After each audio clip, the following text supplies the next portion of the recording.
Welcome to the Dealing with Goliath podcast. The mission of Dealing with Goliath is to sharpen the psychological edge in business leaders with skin in the game, who want to be more effective under pressure, uncover hidden value, and increase profitability. With expert guests across the business spectrum, we deliver gems of wisdom, delving into their methods, their thinking and approach to business, life, and to problem solving.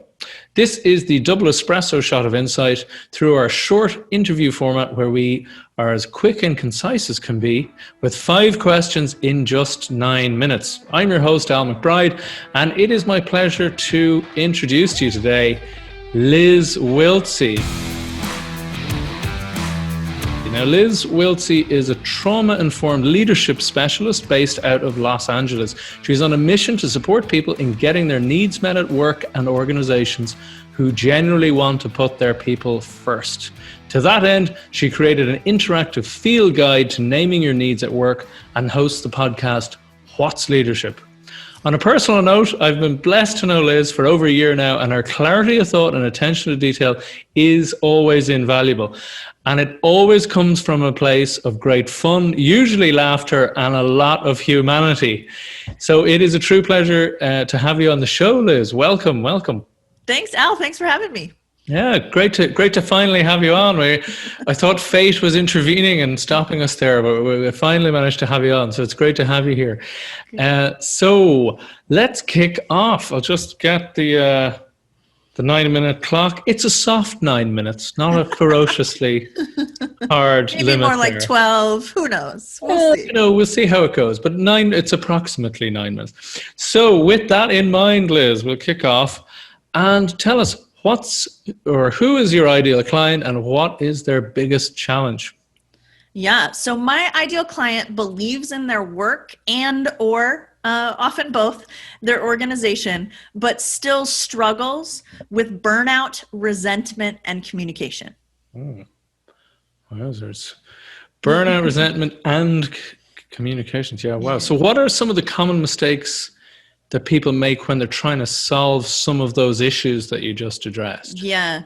So one of the biggest mistakes is actually that people just imagine this is how it is, that this is how it has to be.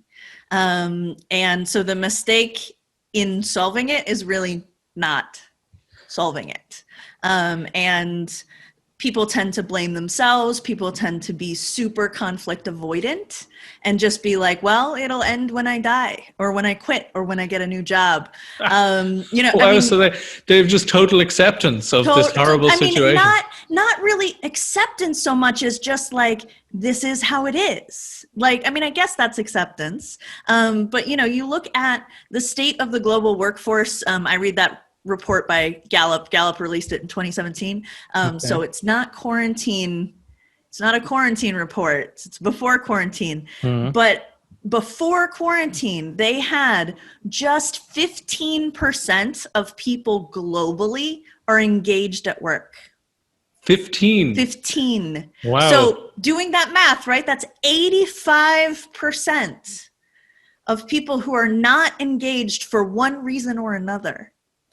So that's a lot. And to me, that's a lot of suggestion that says like people think it is what it also suggests to me that, as you said, you're working with workplaces and organizations that really actually care about changing that environment for their staff and for their employees.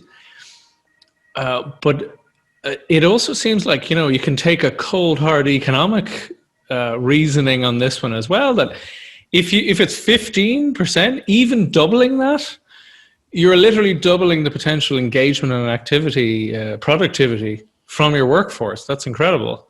Well, and a dear friend of mine, who I think you know as well, Al, David Deanspread, who is a leadership expert out of Australia, Western Australia, he has the numbers on it as well, where to replace someone is time and a half what you were paying them or more, depending on the position, right? So you're going to pay a whole extra half of what they made to replace someone. So I don't like to lean into saying you're going to make more money if people are happier, but you will also make more money if people are happier. Like that's not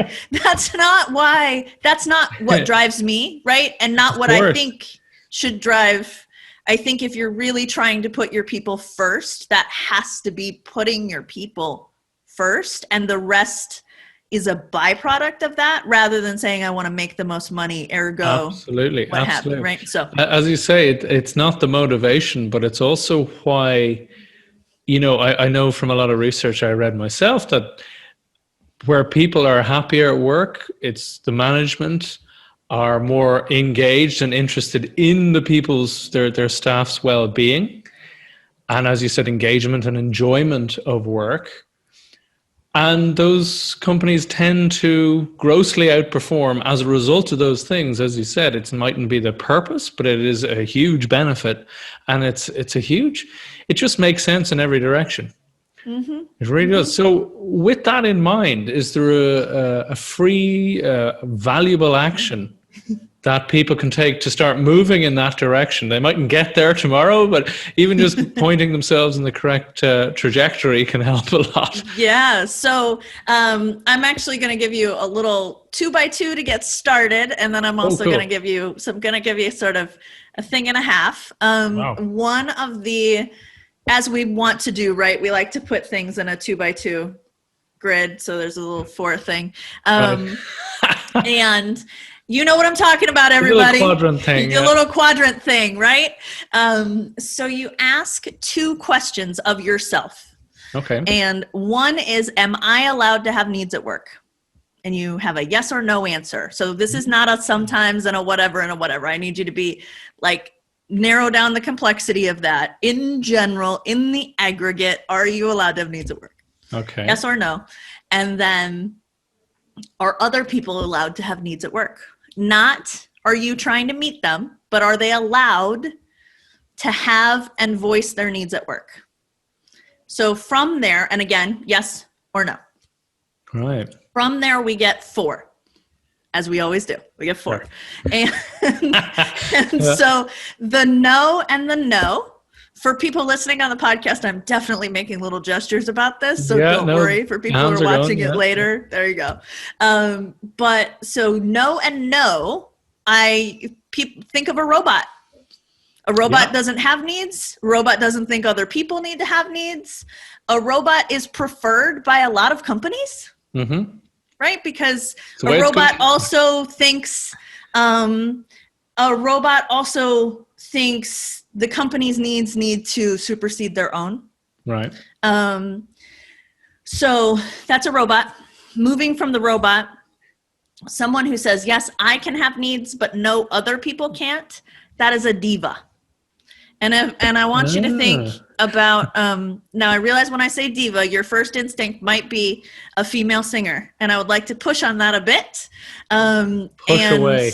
And my first thought in terms of diva tends to be, hard truth, Steve Jobs, right. where those need, there's lots of things that were written about catering, right? Catering to his needs. And obviously he built a really significant company, but that sort of type exists in a sort of Silicon Valley caricature that is like, the one person at the top gets to have their needs met and everybody else needs to like scramble. You could also think about Meryl Streep in The Devil Wears Prada, right? Everyone gets to like scramble around and be like... Very much, gotcha. Right? The authoritarian style leader. The authoritarian style leader, right? Gotcha. But like they're allowed to say what they need and everyone else has to get it for them. So then the sort of corollary is, no, I can't have needs, but yes, everyone else can. So we call them the martyr. And this is the one where you often leads to a whole lot of resentment. To be totally transparent, this is where I have lived my life before I started doing this work. I come at this work as a person who didn't know she was allowed to have needs. Wow. And so that martyr just gets burnout, gets resentful. And the martyr and the diva find each other a lot. Right, that makes like sense. They click in together. Business situations, right? Their expectations balance in an unhealthy way. Yeah. And so then the yes and the yes, everyone can have needs, is human. It's just a human, right? A human workplace. So we're trying to pull, and it's not meant to say if you are one of those other things, like most people are one of those other categories. So it's sort of taking a look at, where do I sit? Where am I starting? What am I starting with? And then from there, I say, give yourself time to ask yourself what you need at work. Because if you're in a martyr category or you're in a robot category, you might have never thought about it. Like, I've been working since I was probably 14, like in jobs with other people. I never sat back and went, hey, Liz, like what makes you do your best work? Right? What do you need to like really feel these things? So as I was teasing that out, I realized there are 4 buckets, right? I think of as buckets of needs. I call them the 4 elemental needs. And they are safety, connection, appreciation, and growth. And so if you look at the common grievances at work, they fall into one of those categories. And one of the things that I will say is, if you're not paying your employees enough, that actually undermines their safety, right? Because people going home having to wonder whether or not they can feed themselves and their families, because, you know, a lot of people are, to be frank, are not paying their employees enough, right? A lot of businesses, I live in the United States. Very common. I know you are in Europe, place to be determined. And you do it a little differently over there sometimes, but over here, there's a lot of that are not paying their employees enough, and it undermines actual physical safety. And so how can someone come into work and do their best work if they can't reach, you know, there's a lot written about psychological safety as well. Of course. But if you can't get there, so I say start thinking about those 4 things, those 4 buckets, and there's lots of things that go into those buckets. So, and might you be able to direct people to a free resource to help them along those lines? Yeah. So Al mentioned I created a field guide to naming your needs at work. That is not free. However, I took some of the pieces out of it. Okay. And I've spun off a couple pieces so that you can start thinking about it. So it's basically, it's an interactive piece where I chart out the things that I believe impact safety, connection, appreciation, and growth. One of the things that I do is I build my tools on Notion, which is a platform. And you can sign up for free. But what that means is that people can adjust those things. Okay. So if you see something and you're like, Liz, I get that works for you, but that's not true for me. Delete, right? You don't have to keep the things that aren't you true personalize for you. It. Okay. You can add the things because it would be super arrogant of me to assume that like I know the sum total of all the things that can impact everyone in the history of the world, right? So that would be silly. So Absolutely. Absolutely. And we've gone over time a little bit, but I do have to ask you that last question. It says, what is one thing that could be really valuable to our audience that I should have asked you about? What one question? Yeah. I would say, what is the responsibility we have to other people?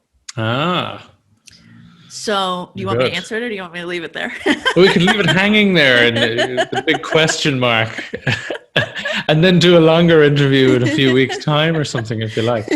Or you can give us a quick... I'll give you the short version, and then if you want to, I'm happy to.